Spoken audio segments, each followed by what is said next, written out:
రాజకీయ చాణక్యానికి సందర్భోచిత నిర్ణయాలు అనివార్యం. జననాడి పట్టేవాడే జననేత. కానీ కల్వకుంట్లవారి విషయంలో ఎక్కడో తేడా కొడుతోంది. బీఆర్ఎస్ అధినేత చాణక్యానికి చెదలు పట్టినట్టుగా ఉంది. అందుకేనేమో యావత్ దేశం పహల్గాం విషాదంలో ఉంటే బీఆర్ఎస్ రజతోత్సవ సభను విజయవంతం చేసుకునేందుకు సర్వశక్తులు ఒడ్డుతోంది. అంతేకాదు పహల్గాంపై ఆ పార్టీ స్పష్టమైన ప్రకటన కూడా ఇవ్వలేకపోయింది.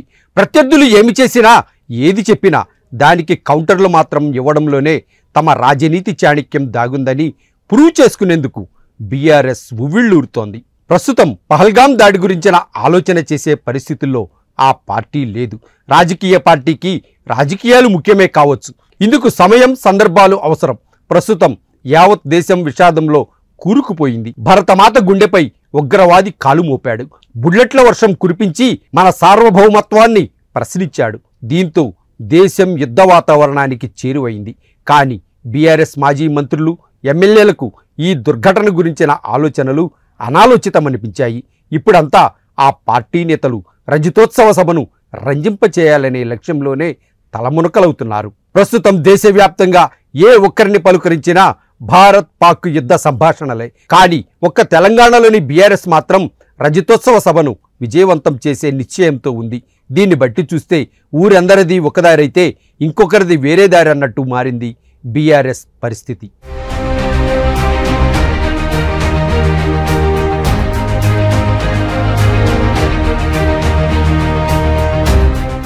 రజతోత్సవ సభ అంటే గులాబీ పార్టీకి 25 సంవత్సరాల శ్రమ. ఆ శ్రమకు అర్థం లేకుండా చేసుకున్నారు ఆ పార్టీ అధినేతలు. 10 ఏళ్లు ఉద్యమం నడిపారు. మరో 10 ఏళ్లు అధికారం చెలాయించారు. ఆ తరువాత అధికారం కోల్పోయారు. రాజకీయాల్లో ఇవన్నీ సర్వసాధారణమే. గెలుపోటములు రాజకీయాలకు కొత్త కాదు, పాత కాదు. పార్టీకి తెలంగాణ పేరు పెట్టుకొని ఆ పేరు చెప్పుకొని తెలంగాణ ఆత్మగౌరవాన్ని అధికారంగా మార్చుకున్న పార్టీ తేలిపోయిందంటే తేలిగ్గా తీసుకునే అంశమూ కాదు.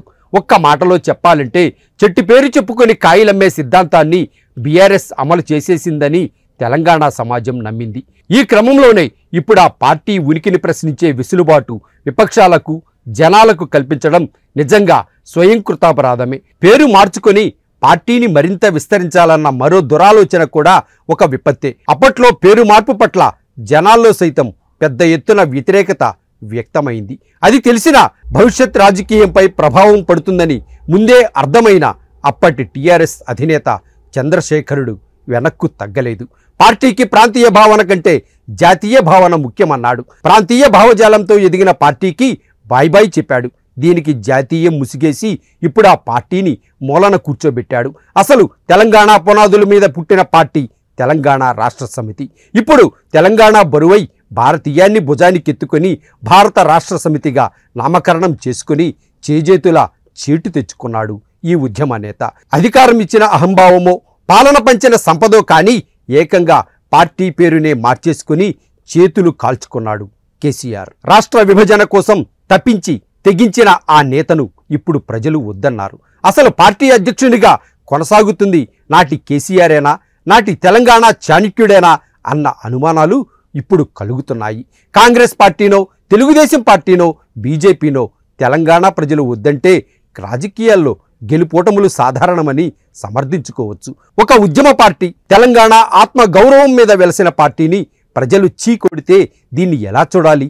అన్ని పార్టీల ఓటమికి, బీఆర్ఎస్ అపజయానికి సారూప్యతలు ఎంచాల్సిన అగత్యం ఇక్కడ ఉందని భావించాల్సిన అవసరం లేదు. పార్టీ పేరు మార్పుతో తెలంగాణకు తనకు తాను దూరం జరిగారన్న భావన జనాల్లో బలంగా నాటుకుంది.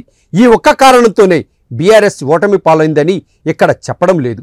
దీనికి తోడు ఎడతెగని అవినీతి, విచ్చలవిడి పెత్తందారీ విధానాలు, పాలనలో కుటుంబ జోక్యం, గ్రూపు రాజకీయాల కుంపట్లు, మీడియా అణచివేత ఇవన్నీ కేసీఆర్ పాలనకు చరమాంకం పలికాయి. పార్టీకి చెడ్డ పేరు తెచ్చాయి. తాజాగా పార్టీ పునరుత్తేజం కోసం రజతోత్సవానికి రావాలని స్వాగతదారులు తీస్తున్న ప్రజల్లో ఏమంత ఉత్సాహం కనబడడం లేదు. పహల్గాం విషాద సందర్భాన్ని పక్కన పెడితే ప్రస్తుతం బీఆర్ఎస్ నేతలు మాత్రం సభలు, సందడులు, సంబురాల్లో తూగిపోతున్నది వాస్తవం. బల ప్రదర్శనతో సభను విజయవంతం చేయాలని తప్పిస్తున్నది నిజం. ఎల్క తృప్తి సభకు జనాల తరలింపు కోసం సర్వశక్తులు ఒడ్డుతున్నది వాస్తవమే. ప్రస్తుతం అధికారం కోల్పోయిన పార్టీ తిరిగి పాలనా పగ్గాలు చేజిక్కించుకునేందుకు సర్వ ప్రయత్నాలు చేస్తోంది. ఇది నిజమే. రాజకీయ చదరంగంలోని ఎత్తుగడల్లో ప్రస్తుతం బీఆర్ఎస్ ఎల్కతుర్తి రజతోత్సవాలకు కూడా స్థానం ఉంటుంది. ఇది కూడా నిఖార్సైన నిజమే.